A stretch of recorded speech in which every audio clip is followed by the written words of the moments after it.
भारत पाकिस्तान के तनाव की बात करें तो उसका असर कहीं न कहीं जम्मू कश्मीर पे काफ़ी पड़ा है, लेकिन ख़ासकर अगर पर्यटन की बात करें, क्योंकि सब जानते हैं कि जम्मू कश्मीर की आर्थिक स्थिति जो है वो पर्यटन पर ही डिपेंड करती है और ऐसे में कहीं न कहीं अगर घाटी की बात करें तो वहाँ पर भी इस समय सीज़न है, लेकिन पर्यटकों की संख्या काफ़ी ज़्यादा कम है।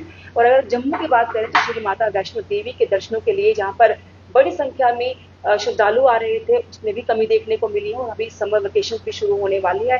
लेकिन सीज फायर हो चुका है, ऐसे में उम्मीद अब जो है दोबारा से लगने लगी है कि शायद श्री माता वैष्णो देवी में जहाँ भीड़ दिखे, श्रद्धालु बड़ी संख्या में आए और इसका असर किस तरीके से कारोबार पे पड़ा है, खासकर होटल जो रेस्टोरेंट्स हैं उन पर किस तरह से पड़ा है और अब क्योंकि सीज फायर हुआ है तो किस तरह की उम्मीद इनकी बढ़ी है। हमारे साथ hotel and restaurant association Katra के प्रधान यहाँ पर राकेश वजीर मौजूद है, इनसे बात करते हैं। सर, स्वागत है आपका।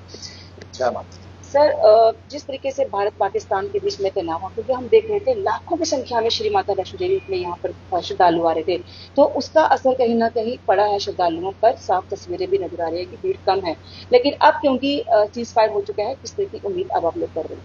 देखें, यहाँ तक जब जंग स्टार्ट हुई तो बहुत ज्यादा असर पड़ा और मैक्सिमम बुकिंग्स जो है वो कैंसिल हुई। मगर अच्छी बात यह है कि सीज फायर के बाद एकदम लोगों में पॉजिटिविटी आई है और मैं देख रहा था कि यहाँ भी यात्रा बढ़ी है। आज की डेट में मैं जब दिल्ली से कटरा की जितनी ट्रेन में कल, चूंकि खुद दिल्ली था, और जब उधर से मैं डालने लगा तो इस वक्त मैक्सिमम ट्रेनें जो हैं उसमें वेट लिस्ट चल रहा है। तो आप इससे अंदाजा कर सकते हैं कि यात्रा फिर दोबारा पिकअप हो गई है। और चूंकि श्राइन बोर्ड ने बहुत सी फैसिलिटीज इस वक्त, चाहे हेलीकॉप्टर है, चाहे अटका है, अटका तो फ्री किया हुआ है, हेलीकॉप्टर में आपको इजिली टिकट मिल रही है।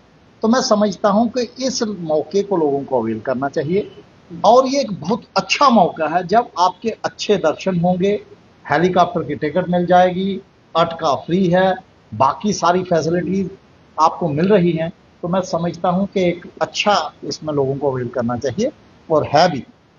मैं देख रहा हूं कि जिस तरीके से ट्रेनों में और जहाजों में रश फिर द्वारा एक तेजी से बढ़ रहा है, तो 2-3 दिन के अंदर यहाँ पर यात्रा कमोबेश उसी लेवल में पहुंच जाएगी जैसे पहले। सर, कहीं ना कहीं जो कारोबार से आप लोग जुड़े हुए व्यापारी हो, तो जो भी चीज होती है उसका असर सबसे ज्यादा कारोबार पर, व्यापारियों पर पड़ता है। तो जो पीछे दिन गए हैं और काफी संख्या में लोग पहुंचे हैं यहाँ पर, उसमें किस तरीके का व्यापार रहा है, कर रहा है? नहीं, व्यापार तो एक महीने में कहा जाए कि जिस दिन ये जंग स्टार्ट हुई उस दिन तो खत्म हो गया। और कटरा में शायद ही कोई ऐसा होटल होगा जिसमें कि 1-2 कमरा होगा, नहीं तो सारे होटल्स खाली हो गए थे। यहाँ पे यात्रा आपकी 60,000 70,000 पर डे चलती थी, वेट लिस्ट होती थी। वहां आपकी यात्रा 1200-1300 पे आती थी। तो आप समझ सकते हैं कि 1300 तो एक लाइन होती है। जब भवन पे आप एक बार जब लाइन लगती है और उसे अगर आपने खाली करना हो तो उसमें 1300 आदमी आ जाते हैं, तो काफी ज्यादा फर्क पड़ा। और हमारी क्योंकि यूनियन टेरिटरी डिपेंडेंट है टूरिस्ट पे, तो यहाँ पे इस तरीके के इंसिडेंट से बहुत फर्क पड़ रहा है। और आपके माध्यम से मैं सारी दुनिया को अब सिर्फ यही कहना चाहता हूँ कि इस मौके को यूटिलाइज करें।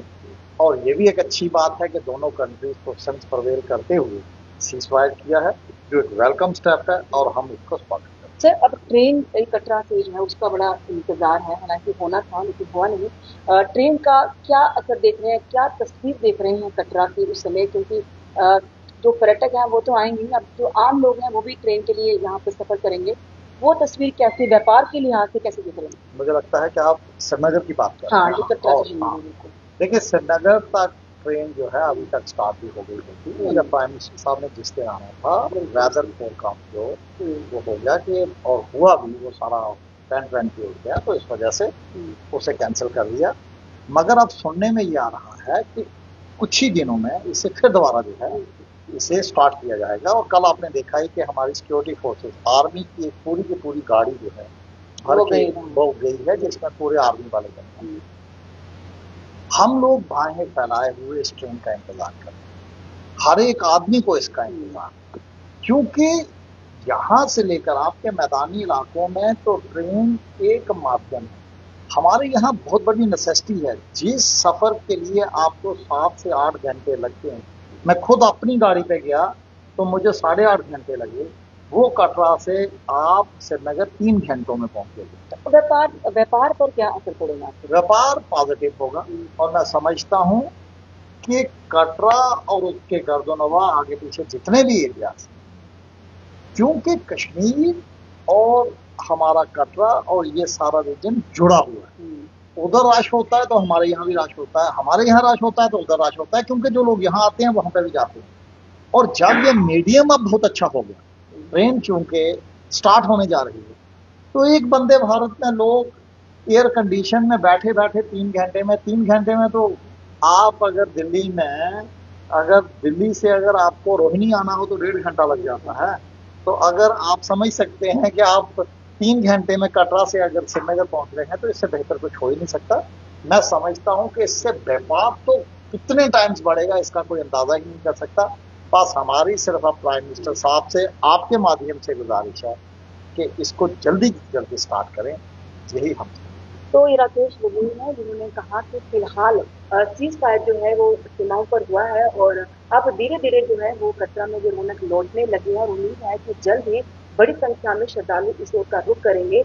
और साथ में जो ट्रेन की बात है, अब ये भी चाहते हैं कि प्रधानमंत्री दोबारा जो है वो जो उनका विजिट है यहाँ पर वो रिन्यू हो और जल्द से जल्द ट्रेन जो यहाँ से श्रीनगर जाने वाली है उसका उद्घाटन किया जाए। और साफ तौर पर इनका ये भी मानना है कि अगर ट्रेन जब यहाँ से शुरू होगी तो स्थानीय लोगों को सफर करने में तो आसानी होगी ही, लेकिन उससे व्यापार का भी बहुत अच्छा असर पड़ेगा। कैमरामैन न्यूज़ को